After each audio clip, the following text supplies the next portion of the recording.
آج اس व्लॉग में जो है ना मैं आप लोगों के साथ जो माशरे की हकीकत है ना उसको शेयर करूँगी। यानी कि कुछ बातें ऐसी होती हैं जो आपका एक्सपीरियंस भी होती हैं और कुछ जो है ना आप देख भी रहे होते हैं और उसको जो है ना ऑब्ज़र्व कर रहे होते हैं। तो यहाँ पर मैंने जो है ना जो चीज़ देखी है और जिस पे थोड़ा बहुत जो है मुझे ऐसा लग रहा है कि तजुर्बा भी हासिल हुआ है लोगों की बातें सुनकर भी और कुछ देख कर भी, तो वो ये है कि आजकल जो है ना अगर जॉइंट फैमिली सिस्टम में जो लड़कियाँ और जो है जो ख़वातीन रह रही हैं और जब जॉइंट फैमिली सिस्टम में आती हैं ना तो वो उस हिसाब से जो है वो बहुत ज़्यादा जो है वो डरी हुई होती हैं और कंफ्यूज होती हैं। और जब उन्हें कदम जमाने में बहुत ज़्यादा टाइम लग जाता है ना तो बाज़ औक़ात ऐसा होता है कि वो हिम्मत हार जाती हैं, क्योंकि इस तरह से होता है कि जॉइंट फैमिली सिस्टम में हमारे जो बड़े और जो बुज़ुर्ग हैं ना, यानी कि वही ऐसा लगता है कि नाइंसाफ़ी कर रहे हैं। अगर लड़की अपना दिल बड़ा कर कर और चीज़ों को भी जो है वो अपनाती है, सारी चीज़ें जो है जब वो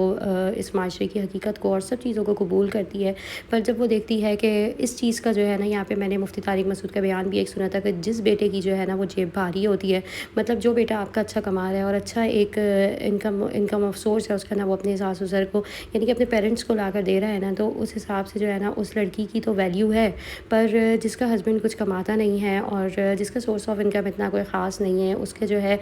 हालात मतलब इस कदर अच्छे नहीं हैं, तो उस तरफ से जो है ना मैं कहती हूँ कि उस लड़की की भी ज़िंदगी जो है वो बहुत टेंशन और डिप्रेशन में गुजरती है। और साथ में जो लड़का जो जिस तरह से मतलब एक स्ट्रगल लाइफ गुजार रहा है और वहाँ पर जो है वो चाहता है कुछ करना, कुछ अच्छा करना, उसको जो है वो सपोर्ट नहीं करते। तो ये जो है ना आजकल के इस माशरे की हकीकत है। आप लोग इस बात से एग्री करते हैं या नहीं करते? लड़कियां अगर चाहती भी हैं ना कि वो दर्जा दें और जो है वो उस चीज़ को जो है मतलब एक्सेप्ट नहीं कर रहे होते पेरेंट्स, और उनका जो झुकाव होता है ना वो उस तरफ होता है, यानी कि जो बेटा आपका ज़्यादा कमा रहा है, जो अच्छा मतलब घर चला रहा है ना, उस बहू को और उसको जो है ना वो बेटी समझ कर जो है वो रखा जाता है। और जो बहू सारा दिन मतलब आपके लिए खाने पका रही है, मेहनत कर रही है, आपकी खिदमत कर रही है, यानी कि उसको जो है ना आप जस्ट एक, मैं कहूँगी कि साफ लफ्ज़ों में बात करूँगी, उसको जो है ना एक हेल्पर का और जो है ना बस एक काम करने वाली का जो है वो दर्जा दिया जाता है। आप मेरी इस बात से एग्री करते हैं या नहीं करते? कमेंट ज़रूर करिएगा।